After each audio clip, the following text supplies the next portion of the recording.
So let's get down to it, my brother. Why should I make a budget right now if I don't have one? As we talked about on our previous segment, brother, budgeting is essentially your financial report card. This will direct your financial activities, direct your thinking, and give you foresight, really a gift of prophecy, financial prophecy, if you will, of what it is that you can expect in your household as you deal with the financial challenges that may come up day to day, week to week, or month to month. For those in our viewing audience that are hearing, this type of information for the first time and may have never, made a budget before, where do I get started making my own budget? Pen and paper is the age-old method to budgeting, doing and putting it down on a piece of paper. So it can be just that simple: rent, mortgage, insurance, groceries, these things that we purchase daily, weekly, or monthly. And you can go as grandeur as myself. I have an Excel spreadsheet that I use, and I have developed a year budget for my household at one point, and I kept it rolling out 12 months. So you can be as crude as and start. I only want to say crude, but as simple as pencil and paper to start, and then Excel or any other budgeting apps that are out there, and there are many. Some of our banking institutions offer budgeting apps right where we bank, where we can track our expenses right inside what they offer for us as well. All right, brother Hassan. I just graduated college. I have a degree in engineering, and I just landed an opportunity with Tesla making 6 figures. I don't have a budget. I'm ready to put one together. What should I put on it first?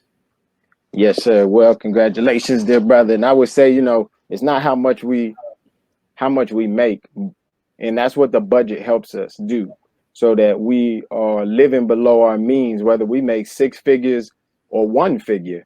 We are setting ourselves up for success and continued growth. So again, the first thing that you have to do, brother, is really you should have already had a budget, but if you do not have one yet, rent or mortgage, food, any money you spend on groceries, gas, insurance, anything that you use a US dollar bill for needs to be on your budget sheet. And I literally mean anything. If you get a cup of coffee every day at Starbucks on your way into Tesla, that needs to be on your budget sheet as detailed as possible.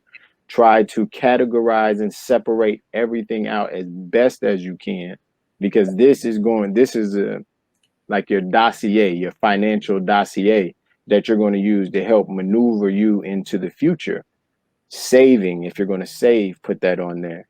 If you're going to have any investment vehicles that you want to contribute to on a monthly or weekly basis, that should be in your budget sheet as well.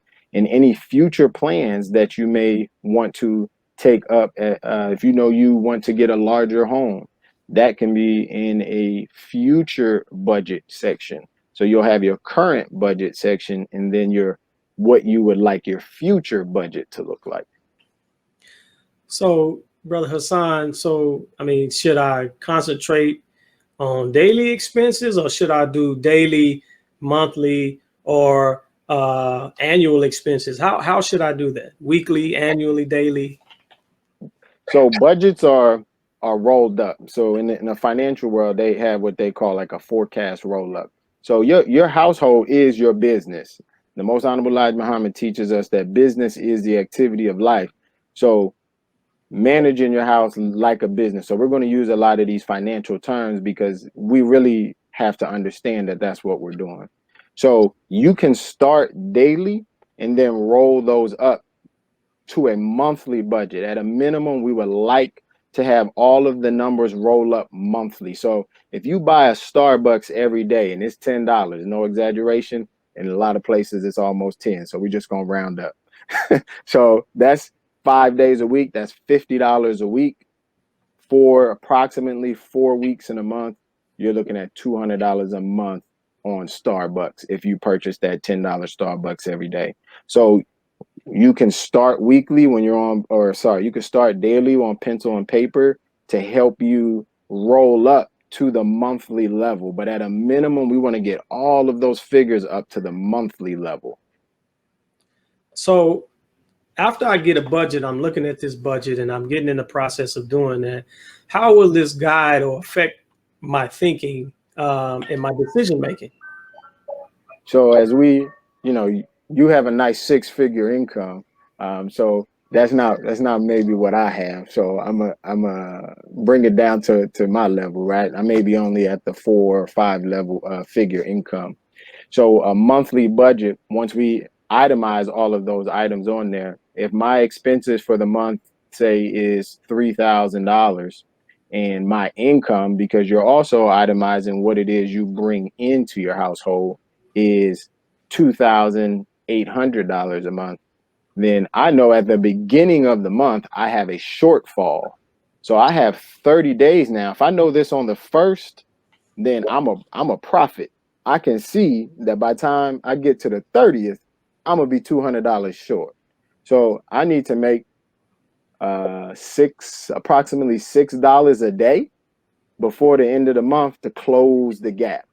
If I wait until the 29th and find out that I'm $200 short, I have one day I got to come up with $200.